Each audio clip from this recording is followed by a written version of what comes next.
Donc on ne pouvait pas aborder l'école inclusive sans parler de la pluralité des acteurs qu'elle convoque, et dont les AESH, c'est-à-dire les anciens AVS, qui sont en fonction depuis 2003. Et donc en fait, on est quand même sur des fonctions qui sont relativement récentes. Alors, donc l'AESH ou l'AVS, est-ce que c'est une nécessité pour l'école inclusive ? C'est-à-dire, je vous disais que ce sont des fonctions qui sont récentes. Mais l'augmentation incessante des AVS-AESH montre que bien, cette fonction est vraiment constitutive de l'école inclusive. C'est-à-dire qu'en 2003, il y avait un peu moins de 4000 auxiliaires de vie scolaire. Et en 2016, il y en a 86 000. Et on s'aperçoit que sur les 4 dernières années, il y a une augmentation de 50% des auxiliaires de vie scolaire. Donc en France, la conception du poste d'AESH vers une aide essentielle, enfin la conception donc du poste d'AESH est fondamentale de l'école inclusive, mais cette conception de ce poste est orientée vers une aide essentiellement individuelle à un élève, ce qui a des effets sur le travail des enseignants. Donc après en fait un premier temps de recherche que j'ai mené avec Isabelle Nedelectroel et qui a opéré en fait une certaine typologie des postures des AESH, j'ai focalisé une seconde partie de mon travail sur une énigme. Une énigme, c'est-à-dire que les AESH sont majoritairement placés à une distance très intime de l'élève, ça signifie qu'ils sont à côté. Donc la question, c'est est-ce que se tenir à une distance intime, est-ce que c'est ça le signe de l'aide ? Pour ce faire, j'ai essayé également de produire un exemple emblématique. Alors, cet exemple emblématique, en fait, il cristallise un certain nombre des résultats issus de mes recherches. Donc ici, nous sommes dans une classe de CE1, avec un élève avec des troubles autistiques, des troubles du spectre autistique, et Johan est scolarisé depuis peu à mi-temps, alors qu'il était scolarisé à plein temps auparavant.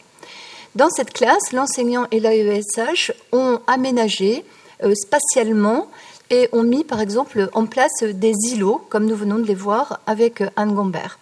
Et il y a une grande confiance réciproque entre le professeur des écoles, qui est relativement novice puisqu'il a 3 ans d'ancienneté, et donc l'AESH.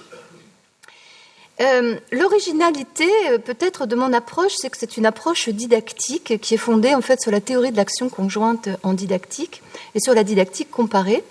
C'est-à-dire que dans les travaux que je mène, il n'y a pas la rupture qui est souvent admise et qui est relativement simple, qu'il y a d'un côté le pédagogique, et qui est du domaine de l'enseignant, et de l'autre l'accompagnement. Donc en fait, pour ce faire, moi je vais au plus près de l'action, je filme, je mène des entretiens, et j'essaie de voir l'AESH comme participant en fait à un système où il s'agit bien un système didactique, puisqu'il y a bien une intention de modifier quelque chose chez quelqu'un, chez cet élève-là. Donc en fait, cette analyse didactique permet d'avoir des systèmes de descripteurs, mais je ne m'en tiens pas uniquement au film, mais l'importance de m'entretenir avec les enseignants, puisqu'il y a cette question d'épistémologie pratique, c'est-à-dire que la pratique influe sur les conceptions, mais les conceptions des enseignants influent également sur leur pratique. Et là, je vais descendre à un grain extrêmement fin, c'est-à-dire que nous sommes dans le démarrage d'une séance de mathématiques dans cette classe de CE1, et le professeur mène la classe. Donc il demande aux élèves d'ouvrir leur livre à la page 33. Il rappelle que lors de la séance précédente, ils ont joué au jeu du plus grand total, et le professeur indique que ce que l'on va faire aujourd'hui a un lien avec le jeu du plus grand total. Il signale également qu'il va être nécessaire de compter des points, et il dit aux élèves qu'ils ont maintenant 10 minutes pour réaliser l'exercice. Pendant ce temps, que se passe-t-il ? L'AVS, qui est installé auprès de Johan, répète pour Johan la consigne et demande à Johan d'ouvrir le manuel à la page 33. Or, Johan refuse d'obtempérer. L'AVS, alors, insiste. Elle répète la consigne Et elle attend que Johan ouvre son livre à la page 33. Mais comme il refuse toujours, eh bien, l'AVS est amené à ouvrir le livre à la bonne page. Vous voyez que ce qui se passe à ce moment-là, c'est que ce que dit l'auxiliaire de vie scolaire entre en concurrence avec ce que dit le professeur et la passation de la consigne dans la classe. Ces interactions concurrentielles font que Johan commence par refuser ce que lui demande l'auxiliaire de vie scolaire, mais ses attitudes avec ses troubles autistiques prennent le pas. C'est-à-dire qu'il commence à avoir ces petits gestes et il commence à dire de manière très forte n'importe quoi, n'importe quoi.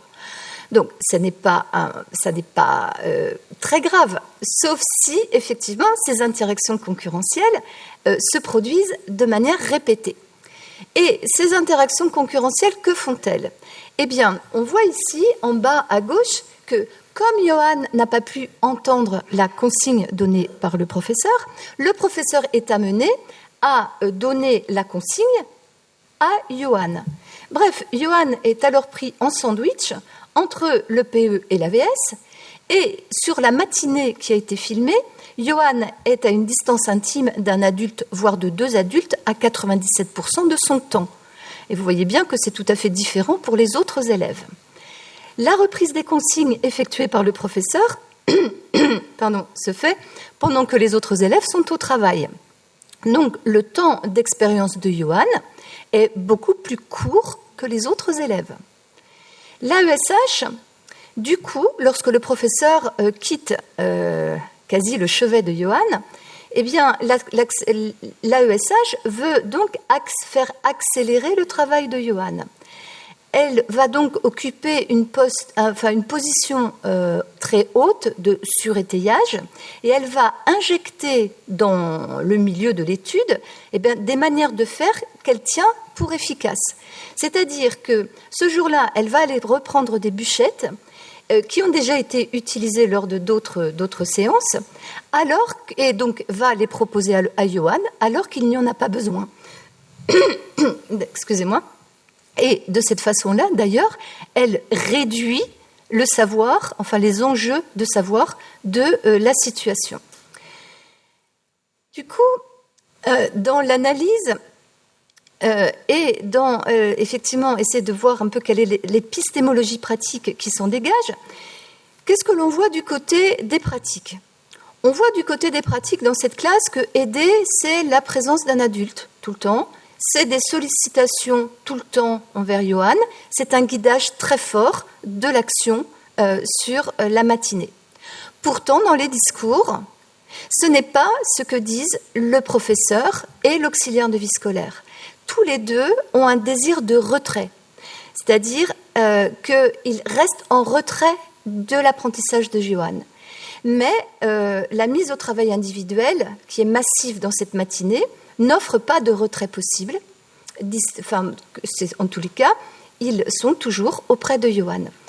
Tous les deux aussi, le professeur et l'AVS, ont un désir que Johan interagisse avec les autres élèves. Mais là aussi, et là encore, il n'y a pas la création de nécessité que Johan interagisse, puisque le travail est individuel. Il y a aussi un désir d'aménagement, d'adaptation, dirait Anne Gombert, mais cette adaptation est laissée à la responsabilité de l'AESH et qui fait des autoprescriptions. Du coup, on voit bien qu'il y a des paradoxes qui se dégagent entre les pratiques et les discours.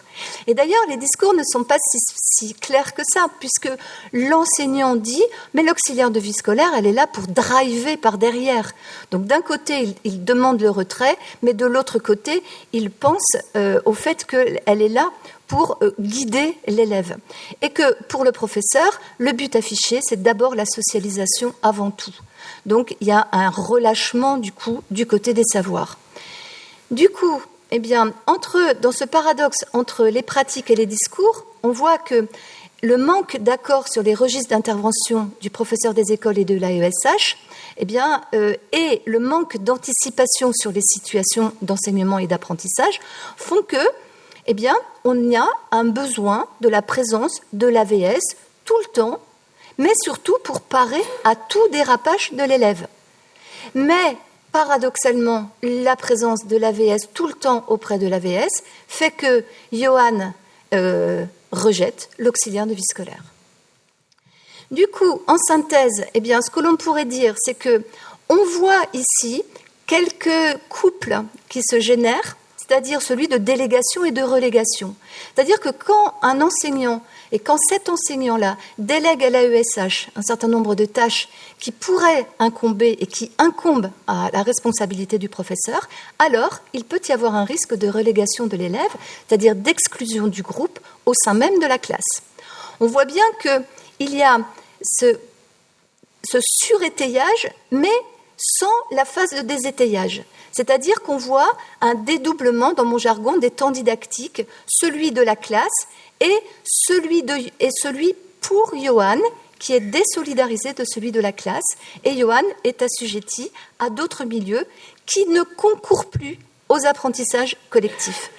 Du coup, ça produit, parce que cet élève-là est un élève performant en mathématiques, ça produit des conflits entre l'élève et l'AVS. Et donc, on voit que quand les résultats ne sont pas à la hauteur des espoirs et des investissements du professeur, alors le professeur a tendance à dire que l'élève n'a pas sa place et que Johan n'a pas totalement sa place à l'école. Donc, Johan devient scolarisé à mi-temps. Et que Johan, et du coup, lorsqu'il est scolarisé à mi-temps, il est quelque part invité dans la classe plutôt que scolarisé, et surtout pour ne pas déstabiliser la classe. Et donc, on peut dire là qu'il y a un processus d'exclusion de l'intérieur. Voilà.